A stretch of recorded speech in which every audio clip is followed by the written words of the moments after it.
ପ୍ରେମିକା ମରି ସାରିଛି, ହୁତ୍ ହୁତ୍ ହୋଇ ଜୁଇ ଜଳୁଛି, ଟକମକ ହୋଇ ହାଡ଼ ଫୁଟୁଛି, ଆଉ ଏପଟେ ପାଗଳ ହେଉଛି ପ୍ରେମିକ।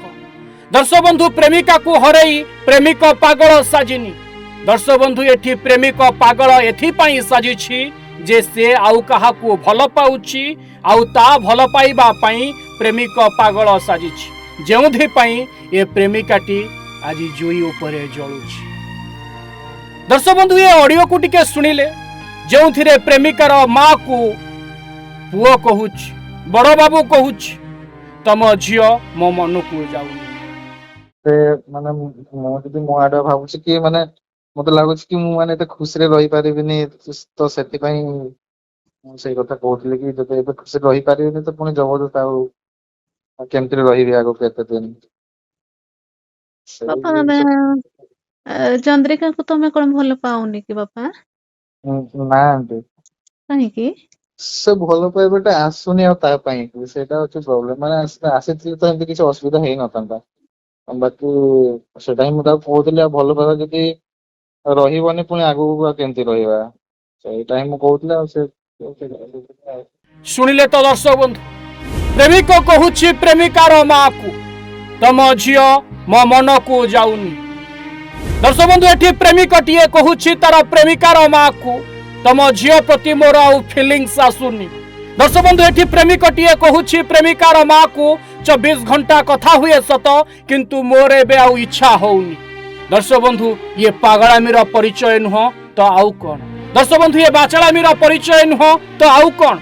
ଯୋଉ ଝିଅକୁ ଭଲ ପାଉଛ, ଯୋଉ ଝିଅ ସହିତ 24 ଘଣ୍ଟା କଥା ହୋଇଛ, ଯେଉଁ ଝିଅକୁ ବାହା ହବ ବୋଲି ସ୍ୱପ୍ନ ଦେଖେଇଛ, ଯେଉଁ ଝିଅକୁ ସାରା ଜୀବନ ପାଇଁ ସାଥିରେ ରଖିବ ବୋଲି ସ୍ୱପ୍ନ ଦେଖାଇଛ, ସେଇ ଝିଅକୁ ତମେ ମିଛ କହିଛ, ଧୋକା ଦେଇଛ, ଆଉ ତାପରେ ସେ ଝିଅ ତାର କେମିତି ମୃତ୍ୟୁ ହେଲା, ନା ସେ ଜୀବନ ହାରିଛି ନା ତାକୁ ତମେ ମାରିଛ, ତାହା ଏବେ ବି ତଦନ୍ତ ସାପେକ୍ଷ। ତା ଭିତରେ ତୁମେ ଝିଅର ମା କୁ ଅର୍ଥାତ୍ ପ୍ରେମିକାର ମା କୁ କହୁଛ କଣ ନା ତମ ଝିଅ ମୋର ପସନ୍ଦ ନୁହଁ। ଦର୍ଶକ ବନ୍ଧୁ, ଶୁଣି ନିଅନ୍ତୁ, ଗୋଟେ ଝିଅର ମା ଗୋଟେ ପୁଅକୁ, ତା ଝିଅର ପ୍ରେମିକକୁ କେମିତି କାକୁତି ମିନତି ହେଉଛି, ବାବୁ ବାବୁ ବୋଲି ଡାକୁଛି। ବାବା ଲୋ, ମୋ ଝିଅ ତମର କଣ ମନକୁ ଯାଉନି? ଦର୍ଶକ ବନ୍ଧୁ, ଗୋଟେ ମଣିଷ ଯେତେବେଳେ ଶେଷ ସୀମାରେ ପହଞ୍ଚିଯାଏ, ନିଃସହାୟ ହୋଇଯାଏ, ସେତେବେଳେ ଏମିତି ସ୍ୱରରେ କଥା ହୁଏ ଯେମିତି ଗୋଟେ ଝିଅର ମା କଥା ହେଉଛି। ଝିଅର ମା ଜାଣିଛି ଝିଅର ସର୍ବସ୍ୱ ଯାଇଛି, ଆଉ ସେଥିପାଇଁ ପୁଅର ପାଦ ଧରିବାକୁ ବି ସେ ପ୍ରସ୍ତୁତ ଅଛି। ଦର୍ଶକ ବନ୍ଧୁ, ଏହାରି ଭିତରେ କିନ୍ତୁ ପୁଅର ନବାବ, ପୁଅର ପାଗଳାମୀ ସମସ୍ତଙ୍କୁ ଆଶ୍ଚର୍ଯ୍ୟ କରିଛି। ପୁଅ ଆଣ୍ଟି ଆଣ୍ଟି ଡାକି କହୁଛି ତମ ଝିଅ ମୋର ମନକୁ ଯାଉନି। ପୁରା ଅଡିଓ ଶୁଣନ୍ତୁ, ଆପଣଙ୍କ ଛାତି ଥରି ଉଠିବ। ଦର୍ଶକ ବନ୍ଧୁ, ଇଏ ହେଉଛି ପ୍ରେମ ଆଉ ଧୋକାର କାହାଣୀ। ଏମିତି ବି ମଣିଷ ଧୋକା ଦେଇପାରେ। ଦର୍ଶକ ବନ୍ଧୁ, ଦୁଇ ଜଣ ବହୁତ ଭଲ ପାଠ ପଢୁଥିଲେ, ନବୋଦୟ ପାଇଥିଲେ, ଜଣେ ବାବୁ ତ ଆଉ ଜଣେ ଡାକ୍ତରାଣୀ, କିନ୍ତୁ ହଠାତ୍ ଉଭୟଙ୍କ ଭିତରେ ଝଡ଼ ଉଠିଛି ଆଉ ଗୋଟେ ଝିଅକୁ ନେଇ। ଆଉ ଗୋଟେ ଝିଅ ପଶିଛି, ଯେଉଁଥିପାଇଁ ଆଉ ଗୋଟେ ଝିଅର ମୃତ୍ୟୁ ହୋଇସାରିଛି। ପ୍ରଥମ ଥର ପାଇଁ ଶୁଣି ନିଅନ୍ତୁ, ଯେଉଁ ପ୍ରେମିକା ମରିଛି, ସେଇ ପ୍ରେମିକାର ମା ଏ ବାବୁ ଜଣକୁ, ଏଇ ପ୍ରେମିକ ପ୍ରବରକୁ କେଉଁଭଳି ଭାବରେ କହୁଛନ୍ତି, ଆଉ ସେ କେଉଁଭଳି ଢଙ୍ଗରେ ଉତ୍ତର ଦେଉଛି। ସେ ମାନେ ମୁଁ ଯଦି ମୋ ଆଡେ ଭାବୁଛି କି ମାନେ ମତେ ଲାଗୁଛି କି ମୁଁ ମାନେ ଏତେ ଖୁସିରେ ରହିପାରିବିନି, ତ ସେଥିପାଇଁ ମୁଁ ସେଇ କଥା କହୁଥିଲି କି ଯଦି ଏବେ ଖୁସିରେ ରହିପାରିବିନି ତ ପୁଣି ଜବରଦସ୍ତ ଆଉ କେମିତି ରହିବି ଆଗକୁ କେତେ ଦିନ ସେଇ ବାପା ଜିନିଷ। ଚନ୍ଦ୍ରିକାକୁ ତମେ କଣ ଭଲ ପାଉନି କି ବାପା? ହ୍ୟାଲୋ। ହଁ ଆଣ୍ଟି। ହଁ ବାପା, ଚନ୍ଦ୍ରିକାକୁ କଣ ତମେ ଭଲ ପାଉନି କି? ନା ଆଣ୍ଟି। କାହିଁକି? ଆଉ ତମେ ଯେ ଏତେ ଦିନ ଧରିକି ସବୁ ସାଙ୍ଗ ମାନେ ସାଙ୍ଗରେ ବୁଲା ବୁଲି ରହିଛ, ଆଉ ସବୁ ତମେ ଯେତେବେଳେ ଇଏ ଫୋନ ନ କଲେ ବି ତମେ ସାଙ୍ଗେ ସାଙ୍ଗେ ଫୋନ କରି ପକାଅ, ଆଉ ସେଟା ବାପା କଣ ଥିଲା ତମର? ଆଉ ମୁଁ କଣ କିଛି ବୁଝିପାରୁନି ମୁଁ।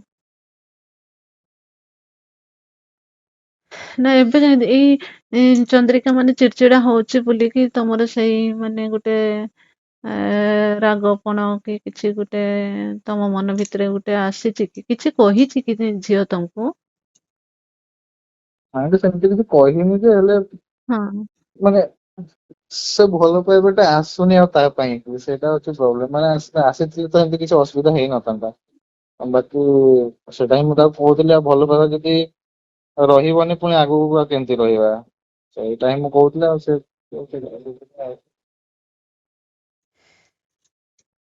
ସେଇଟା ହିଁ ସେଟା ଅ, ଯେ ଏତେ ଦିନ ଧରିକି ଯେ ତମେ ତା ସହିତ ବୁଲିଲ ରହିଲ, ସେଇଟା ତ ଆଉ କଣ କୁହାଯିବ? ଭଲ ପାଇବା ନ କୁହାଇକି ଆଉ କଣ କୁହାଯିବ?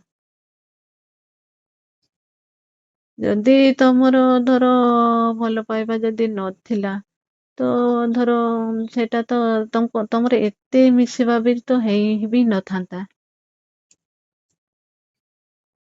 ମାନେ ମୁଁ ଯାହା ଅନୁମାନ କରେ ଦେଖେ, ଏ, ମାନେ ଚନ୍ଦ୍ରିକା ଫୋନ କରେ, ଫେର ଇଏ ଯେତେବେଳେ ଯଦି ବି ଫୋନ କରିନଥାଏ ତୁମେ ଫୋନ କରି ପକାଅ। ମାନେ ଆଗରୁ ତ କହିଲା 24 ଘଣ୍ଟା ଧରିକି ଫୋନ ରେ କଥା ହଉଥାଅ।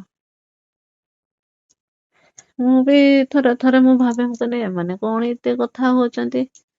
ଆଉ ଗାଡିରେ ଗଲା ବେଳେ ବି, ଗାଡିରେ ତମେ ଥିଲା ବେଳେ ବି ସେମିତି କଥା ହଉଥା। ଫେରେ ମୁଁ କହିଲି ଏ ଝିଅକୁ ମୁଁ କହିଲି ଲୋ ମା, ଗାଡିରେ ସେ ଅଛନ୍ତି, ଆଉ ଏତେ କଥା ହବୁନି। ହଉଛୁ ଆଉ ଗାଡି ରାସ୍ତା ଉପରେ ତାଙ୍କର ଫୋକସ ରହିବନି, ତୋ କଥାରେ ମାତିଯିବେ, ତୁ ଏଇନା ଫୋନ ଟିକେ ରଖ। ଫେରେ ସିଏ କହିବ, ନା ନା ମମି, ଆଉ ମୁଁ ଯଦି ତାଙ୍କ ସହିତ ମୁଁ ସବୁବେଳେ ଏମିତି କଥା ହଉଥିବି ନା, ତାହେଲେ ତାଙ୍କୁ ତ ଭଲ ଲାଗିବ। ଏମିତି ମତେ ହରି କୁହେ ସେ। ଆଉ ମୁଁ ସେମାନେ ଗାଡି ଚଲେଇଥିଲେ ବି ସେ ଠିକ ରେ ହିଁ ଗାଡି ଚଲେଇବେ। ଆଉ ମୁଁ ତାଙ୍କ ସହିତ ଏମିତି କଥା ହଉଥିଲେ ସିଏ କୁହନ୍ତି ଭଲ ଲାଗେ। ଆଉ କଥା ହେଲେ ଏମିତି ମତେ କୁହେ ସେ। ଆଉ ସେଇଥିପାଇଁ ତ ମୁଁ କହୁଛି, ସେଟା ତମର ଭଲ ପାଇବା ନୁହଁ ତ ଆଉ କଣ? ସେଇଥିପାଇଁ ତ ତୁମେ ଏତେ ପର୍ଯ୍ୟନ୍ତ ଆସିଲ, ତୁମେ ସେଇ ଭଲ ପାଇବାଟା ପରସ୍ପର ଭିତରେ ଅଛି ବୋଲିକି। ମୟୂରଭଞ୍ଜ ଜିଲ୍ଲା ଉଦଳାରୁ ସତ୍ୟସୁନ୍ଦର ମଲ୍ଲିକଙ୍କ ରିପୋର୍ଟ, ଓଡ଼ିଶା ଭାସ୍କର।